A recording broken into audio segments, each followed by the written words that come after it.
오늘의 말씀은 요한복음 14장 1절부터 11절 말씀입니다.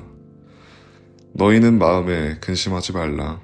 하나님을 믿으니 또 나를 믿으라. 내 아버지 집에 거할 곳이 많도다. 그렇지 않으면 너희에게 일렀으리라.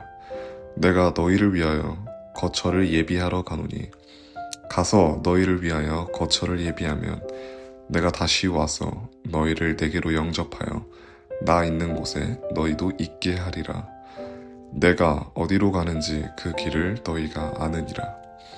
도마가 이르되 주여 주께서 어디로 가시는지 우리가 알지 못하거늘 그 길을 어찌 알겠사옵나이까. 예수께서 이르시되 내가 곧 길이요 진리요 생명이니 나로 말미암지 않고는 아버지께로 올 자가 없느니라. 너희가 나를 알았더라면 내 아버지도 알았으리로다. 이제부터는 너희가 그를 알았고 또 보았느니라. 빌립이 이르되 주여 아버지를 우리에게 보여주옵소서. 그리하면 족하겠나이다. 예수께서 이르시되 빌립아 내가 이렇게 오래 너희와 함께 있으되 네가 나를 알지 못하느냐. 나를 본 자는 아버지를 보았거늘 어찌하여 아버지를 보이라 하느냐. 내가 아버지 안에 거하고 아버지는 내 안에 계신 것을 네가 믿지 아니하느냐. 내가 너희에게 이르는 말은 스스로 하는 것이 아니라 아버지께서 내 안에 계셔서 그의 일을 하시는 것이라. 내가 아버지 안에 거하고 아버지께서 내 안에 계심을 믿으라.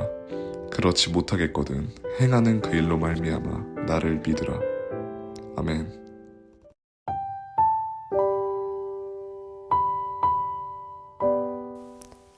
13장에서 예수님은 자신의 죽으심을 말씀하시며 곧 떠나실 것을 미리 알려주셨습니다.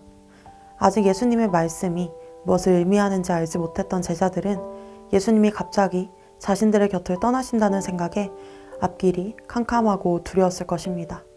그래서 오늘 본문 1절에서 예수님은 제자들을 향하여서 이렇게 말씀하셨습니다. 너희는 마음에 근심하지 말라. 하나님을 믿으니 또 나를 믿으라. 제자들의 근심되는 마음은 한편으로 우리가 생각할 때 이해가 됩니다.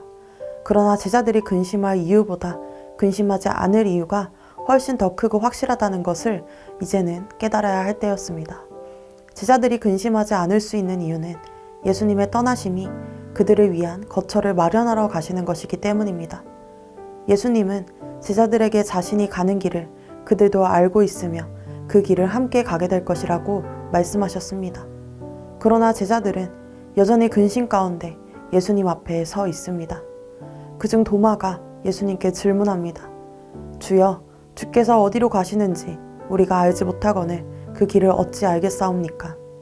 그때 예수님은 도마에게 이렇게 말씀하십니다. 내가 곧 길이요 진리요 생명이니 나로 말미암지 않고는 아버지께로 올 자가 없느니라. 예수님은 생명과 진리이신 자신을 아는 것이 곧 아버지께로 가는 길을 아는 것이며 자신을 본 사람은 이미 아버지를 본 것이라고 말씀하셨습니다.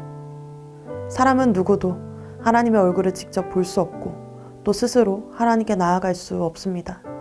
그러나 하나님 아버지와 얼굴을 마주하신 분, 곧 길과 진리와 생명이신 예수님께서 자신을 믿는 자들을 아버지께로 인도하는 길이 되어주셨습니다. 그러므로 예수님을 믿는 자들에게는 영원하고 참된 안식처가 있는 것입니다. 우리도 예수님을 통하여 하나님을 보고 있으므로 계속해서 예수님을 믿고 따르면 되는 것입니다. 하지만 이러한 예수님의 확실한 답변에도 불구하고 제자들의 궁금증과 불안함은 아직 완전히 사라지지 않는 것 같습니다. 이번에는 빌립이 예수님께 말합니다. 주여, 아버지를 우리에게 보여주옵소서. 그리하면 족하겠나이다. 예수님은 이미 자신이 하나님 아버지께로 가는 길이라 말씀하셨고 예수님을 아는 사람은 아버지를 알고 이미 보았다고 말씀하셨습니다. 그런데도 빌립은 여전히 아버지를 보여달라고 요청하고 있습니다. 이에 예수님은 빌립에게 이렇게 말씀하십니다. 내가 그렇게 오래 너희와 함께 있었는데도 아직도 나를 알지 못하느냐. 예수님의 이 말씀에는 단지 말을 이해하지 못한 것에 대한 답답함을 넘어서선 슬픔과 아쉬움이 담겨 있는 것처럼 느껴집니다. 예수님은 제자들에게 이미 충분히 아버지와 자신이 하나이심을 그리고 자신이 아버지께서 보내신 분임을 보여주셨기 때문입니다. 예수님을 믿을 만한 충분한 증거를 그들에게 충분히 보이셨습니다. 그리고 그 증거는 예수님을 믿고 따르는 길이 결코 근심과 두려움의 길이 아니라 하나님 아버지의 집으로 인도되는 가장 안전한 길임을 보여줍니다. 11절에서 예수님은 이렇게 말씀하셨습니다. 내가 아버지 안에 거하고 아버지께서 내 안에 계심을 믿으라. 그렇지 못하겠거든 내가 하는 그 일로 말미암아 나를 믿으라. 제자들은 아버지를 보여달라고 요청했지만 사실 그들은 이미 길과 진리와 생명이신 예수님을 통해 아버지를 보고 있습니다. 그러나 아직도 이를 믿지 못하겠다면 내가 너에게 보일 일을 보고 믿으라 말씀하셨습니다. 예수님은 제자들에게 이미 충분한 증거를 보이셨지만 그들을 위하여 고난을 당하시기로 선택하십니다. 예수님은 수치를 당하시고 십자가에 달려 죽으실 것입니다. 이 모든 일을 앞두고 계신 예수님은 오히려 제자들을 위로하시고 격려하고 계시는 것입니다. 여러분, 우리도 하나님을 향하여 하나님 저를 사랑하시는 게 맞나요? 하나님 나와 함께 하시는 건 맞나요? 하나님 제가 이렇게까지 죄인인데 저를 정말 사랑하시나요? 라며 질문하곤 합니다. 또한 우리의 미래를 두고 우리의 삶을 향하여 하나님을 향한 수많은 질문과 또 의문과 또 불신을 향한 질문들을 늘어놓곤 합니다. 우리를 향한 하나님의 사랑과 또 하나님의 계획을 믿지 못하며 외치는 순간들이 너무나 많습니다.